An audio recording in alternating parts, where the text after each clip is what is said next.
Dès que vous construisez la route, vous serez développé. Vous voulez devenir riche, construisez la route. Parce que la route, elle vous amène tout et elle vous transporte partout. La route, elle est plus importante. Elle vient juste après l'homme. Et depuis que le président de la République est là, il a demandé qu'on puisse relever ces défis. Et nous sommes en train de le faire. La route, c'est la base de l'économie.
Ma joie qui est celle de l'Omamiennes et l'Omamiens. Je crois que son Excellence, Monsieur le ministre, a compris pourquoi on s'attendait à son arrivée sur les lieux pour qu'il palpe du doigt la réalité qui est celle de la province de l'Omami. Il a résumé tout ce qui a été échangé avec lui et qu'il a vu lui-même de ses propres yeux. Il a vu l'état de la RN2, quand bien même les travaux avancent. Il a vu la réalité de la ville, chef-lieu même de la province. Il a dit qu'il n'y a aucun centimètre de route asphaltée. Nous lui disons sincèrement merci parce que de son côté, comme il l'a dit, l'engagement a été déjà fait. Il reste, bien entendu, à nous tous de faire le suivi pour que le décaissement, parce que l'étape la plus importante, c'est celle-là. Sinon, avec les sols sablonnés de Cabinda, en tout cas, la ville risque de disparaître. Ce n'est pas sans raison qu'on a tenu à ce que son Excellence, Monsieur le ministre, arrive au niveau du ravin Yakasongo, qui est une menace contre tous les grands investissements déjà faits par le chef de l'État, l'ensemble du gouvernement. Ici également, au niveau de l'aéroport de Ntunta, l'unique que nous avons ici à Cabinda. Donc nous lui disons déjà à l'avance merci parce que quand on veut, on peut. Déjà avec la volonté exprimée par lui ici, je crois qu'il y a lieu d'espérer. Nous apaisons notre peuple et nous lui promettons que, de même que nous sommes en train de changer la constitution, la réalité sociale, infrastructurelle et tout va changer également chez nous à l'Omami parce que les signaux sont déjà posés. Merci, loyauté renouvelée aux premiers citoyens de la République, non seulement pour les réalisations faites jusqu'ici, mais aussi pour le choix porté sur l'homme de terrain qui est avec nous. Il est des rares membres du gouvernement qui se font le souci d'arriver partout dans le profond Congo pour toucher de ses propres mains la réalité et trouver solution aux défis énormes auxquels nous sommes confrontés. Après cette visite, nous avons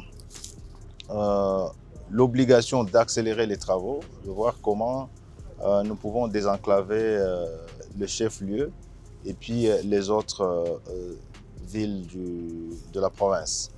Mais en même temps, il y a la question de la voirie. Je me suis fait accompagner par le directeur général de l'OVD. Et il y a déjà des études sur quelques voiries, mais il faut déjà commencer à travailler parce qu'ici, il n'y a aucun centimètre de goudron pour assurer une certaine justice et un équilibre avec toutes les autres provinces. Donc nous devons agir le plus tôt possible. Deuxième élément, c'est la menace que toute la ville puisse disparaître un jour. Et ce n'est plus loin parce qu'il y a une énorme érosion. De toutes les érosions que j'ai déjà vues jusqu'aujourd'hui, c'est la plus impressionnante parce qu'elle a plusieurs têtes qui menacent la ville de disparaître. Et elle menace aussi les investissements que le président Félix-Antoine Tshisekedi Tshilombo est en train de faire, à savoir la construction de la première autoroute, la route nationale numéro 2, et aussi la route nationale numéro 1, et les autres provinces qui sont aux alentours ici. Donc c'est une urgence nationale parce qu'elle ne touche pas seulement la ville elle ne menace pas seulement la ville de Cabinda, mais aussi l'ensemble des villes autour et aussi des routes corridors qui amènent vers les autres provinces. Donc nous avons instruit les services à mener des études approfondies pour que nous puissions avoir des éléments qui nous permettent d'agir le plus vite possible. Et finalement, nous sommes ici à l'aéroport d'Ntouta. Nous venons de voir l'état dans lequel se trouve cet aéroport.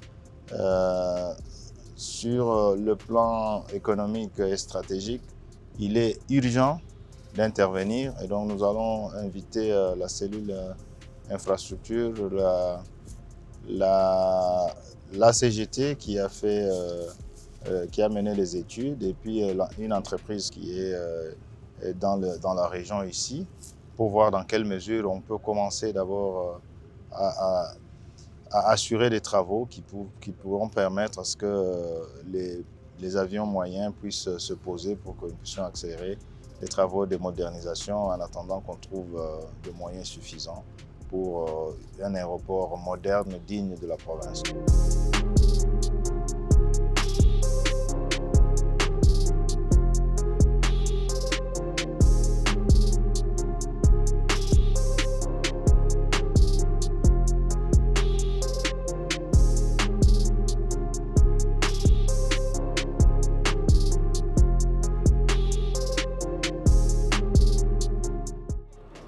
En 2024, les travaux ont été lancés.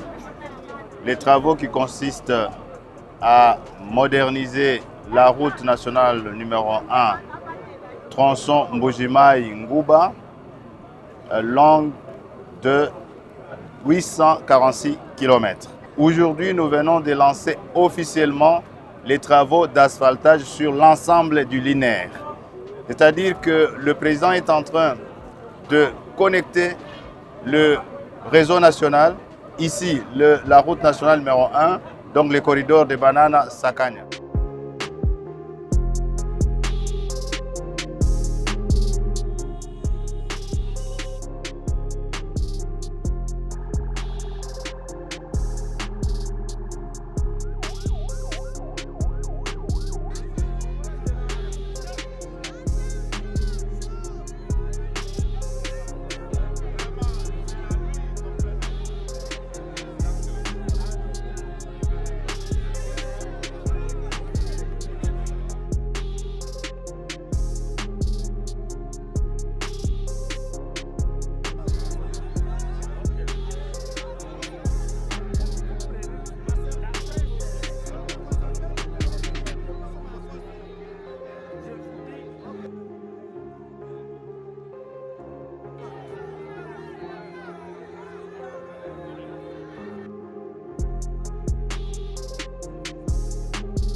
Vous savez que les transports publics les moins chers du monde, c'est les transports ferroviaires.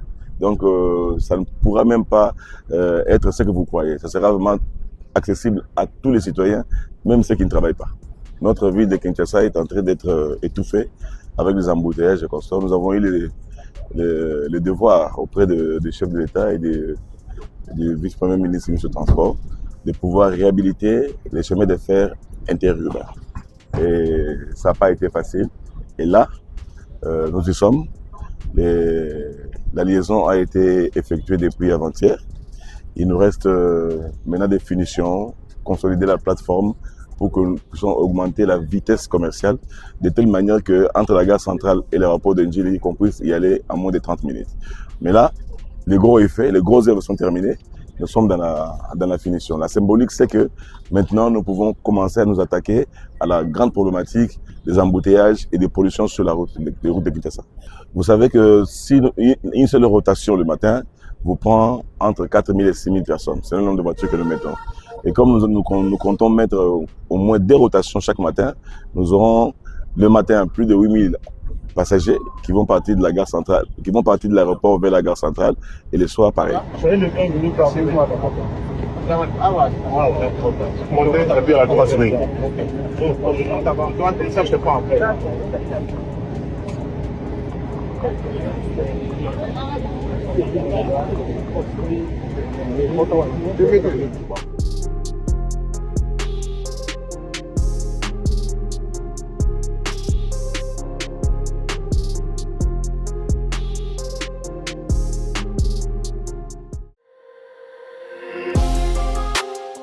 Dès que vous construisez la route, vous serez développé. Vous voulez devenir riche, construisez la route.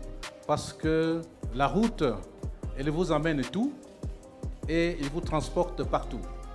La route, elle est plus importante. Elle vient juste après l'homme. Et depuis que le président de la République est là, il a demandé qu'on puisse relever ces défis. Et nous sommes en train de le faire. La route, c'est la base de l'économie.